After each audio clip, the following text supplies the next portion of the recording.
Mano vardas Jeronimas Bertulis, aš atsakau už kokybę šią įmonę, labai ekstremaliai. Šią įmonę patirtis yra tik tai pozityvi, rugpjūtį bus 3 metai, buvo pakankamai nauja sfera, eilę metų esu dirbęs mechanikos inžinierium, dirbau Jungtinėje karalystėje, buvau emigrantas ir po daug metų, praktiškai 14 metų, grįžau atgal į tėvynę, įsidarbinau labai ekstremaliai. Skirtumas didžiausias CNC staklės, kur anksčiau nebuvau matęs, bet su komandos pagalba sugebėjau greit integruotis, sužinojau daug visokių paslapčių ir išmokau naujų pamokų.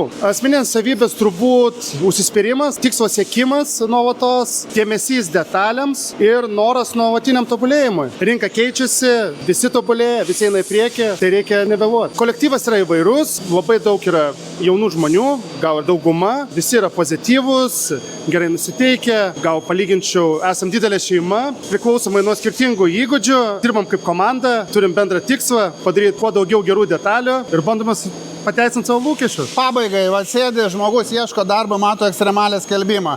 Ką tu jam palinkėtum? Palinkėčiau užpildyti aplikaciją, būti sėkmingam, ateiti į darbo pokalbį ir prisijungti prie mūsų komandos. Nes čia tikrai ras vietą, tikrai gaus naujos patirties ir galimai pakeis jo gyvenimą.